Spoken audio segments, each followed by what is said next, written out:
Hi guys, it's Andy from Man City Fan TV and welcome to our new series of videos called Who Are You? Hi guys, it's Andy from Man City Fan TV and welcome to episode 3 of Who Are You? And today what I've got is a big Man City fan and that is Martin. So Martin, welcome to the episode 3 of Who Are You?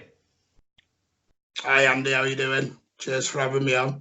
Yeah, no problem, buddy. Well, as you know, on this series now, we ask you a set of 5 questions that we ask fans from all over the world, and it's all about Man City, and we want to know about, things like your favourite games and what have you. So we're going to go straight into the first question, and the first question is your first City game, whether that be live or whether that be you remember watching it.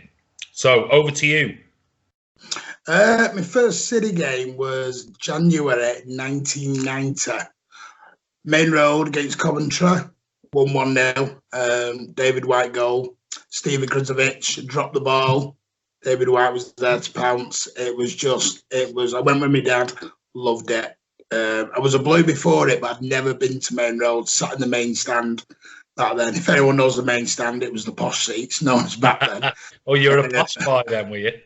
Yeah, well, no, I actually moved later on. I moved over to the kit parks later. I didn't, because in the main stand they didn't sing, so I preferred it over in the kit parks with the atmosphere. Yeah, absolutely. That's my favourite place to be. But moving on to question 2 then. Your favourite City game? Favourite City game? It's actually, even though people probably expect me to say Gillingham 99 or 5-1 United or 6-1 United, I'm going to go to a game which was only like my 3rd, 4th season as a season ticket holder, and that was the 95-96 home game against Newcastle, 3-3 draw. Really? Wow. Yeah. Why? Because we were playing for something. We were playing against relegation. Newcastle were fighting for the title. And it was a typical Kevin Keegan side at the time, as we found out later on with his style of play. It was an attacking, open game, which was quite surprising for an Alan Ball team back then, actually, especially. But I think it was the fact that we went 1-0 up through Nigel Clough. Then they equalised through Philippe Albert, and then we went 2-1 up. Then it went to 2-2, 3-2, and then 3-3. Newcastle equalised with Albert. It was just one of them games where you couldn't take your eyes off it. Yeah. And even though we've had bigger games, bigger results, for me it was one of the best games of football I'd seen overall. And it was just for entertainment and everything. For the overall value of a football game, that was why that's always stood out to me, that game. I just loved it. And this is the thing with this series we're doing. I mean, these are personal memories, and we can all probably go the 6-1 at Old Trafford and blah blah blah. But this is the idea is for City fans to get to know City fans and just why it was so personal to you. And I guess if you were there and you were young and you were watching it, these are moments that stick in your memory, and they may not be games that define a season and whatever else, but it's interesting you picked that one. It's not one I would have thought of. But moving on to question 3, your favourite all-time Manchester City player?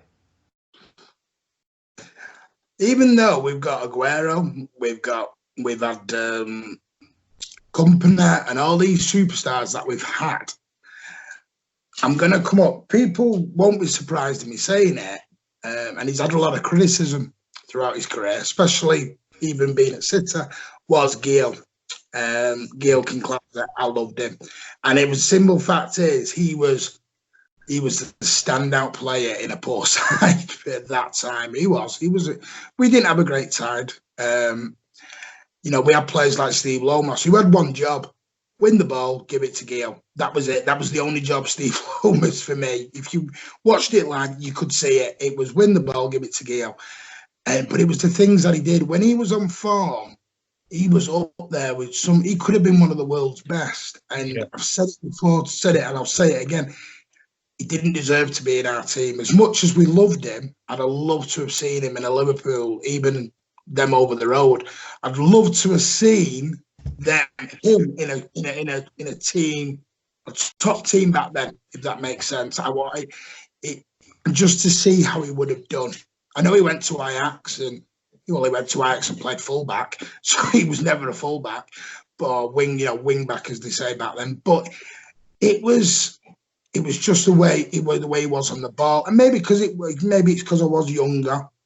I'd never seen a player live like that before, and in a way, at that time, he was our Messi. At the time, he was our shining light in a poor season. He was certainly something special. He was mercurial, that's for certain. And you're probably right. He was, at the time, he was something special, and certainly playing in a very average team at the time. Some of the stuff that he did was absolutely incredible. So good shout there, Martin. Moving on to question 4. What's your best City goal you've ever seen live or on TV, and why? My favourite goal is quite easy, actually, and it was because I had to run my eyes to believe I'd just seen it happen, and that was the Kinkladze goal against Southampton in that 95-96 season. And the simple fact is, it was like the ball. He had the ball on a piece of string, and he didn't just take on one; he took on 2, 3, and you're thinking, where's he going to go with this? And he was leaving Southampton players on the deck. They didn't know what to do. They were sliding in everywhere, and he still had the ball at his foot. Mm. And he didn't, it was little drop of the shoulders, little hip turns, and he was leaving them for dead. And then I think what did it was that little daft chip over Besson, that little chip at the end, just cemented it as at the time for my best goal. But as I say, it's for me personally. I think it was because I was there and I watched it live. And you didn't even being at the game, you didn't appreciate it as much until probably you watched it on Match of the Day late at night. You didn't appreciate it as much. But for me, that was my best goal of all time at the moment. It's certainly one that that for me. Absolutely, certainly one that. Sorry, I'm just switched off there. It's certainly one that you see time and time again, and you look at it and you just think, oh my God, can you imagine him in this Pep team? He's a luxury player, but whoa, absolutely incredible player. So on to the final question, and that is, if you could take one player, they can be dead or alive, they can be a City player, they can be played for anybody in world football, dead or alive, whatever, to play in this Pep team right now, who would you choose and why? I know it's everyone's gone. I could name 4. You like the tough questions, Andy. I'll give you that. You like the tough questions. Yeah. I've got to say, I'm going to say Maradona. Why? And like I said, I've never seen him live. I've only seen him on TV and things like that on DVDs. But I'd love to have seen him under a Pep Guardiola.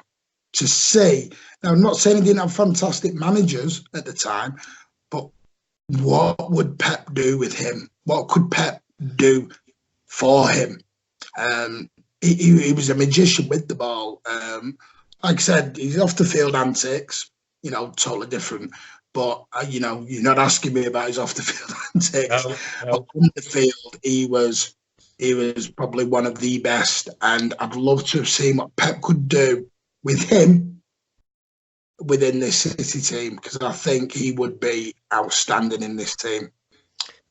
I was very fortunate to see him when he was at Napoli. I was out there on holiday and went to see him play live, and he just to witness what he did in that game that I saw him, he was absolutely unbelievable. Can I stand him? No, I can't stand him. But from a footballing perspective, oh my God, he was absolutely incredible when I saw him. So very, very good choice. It'll be interesting. It'll be interesting if, you know, people pick the likes of Pele and Maradona, and it's interesting you picked Maradona on this particular occasion. And when we look back over the whole series, seeing who people think could fit into a Pep Guardiola system right now, and how Pep, certainly you've picked Maradona, so how would Pep manage somebody like Maradona in this City team? It'd be interesting. But anyway, listen, Martin, that's your 5 questions on Who Are You? If people want to follow you on any social media, if you're on any social media, how do they follow you? I'm on Twitter at Horsey City.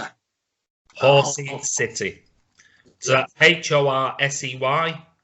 Yep, CITY. CITY. Well, listen, Martin, thank you so much for coming on Who Are You? You're on episode 3. And I just want to say a massive thank you for giving us the time and those questions. And keep up the great videos. Loving it. Love the channel.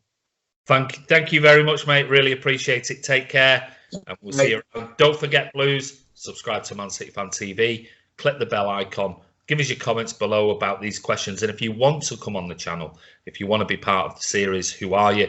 Then all you have to do is contact us at mcfcfantv@gmail.com. And yeah, you could be on the next episode of Who Are You? Take care, Martin. See you soon, buddy. Cheers. Bye-bye.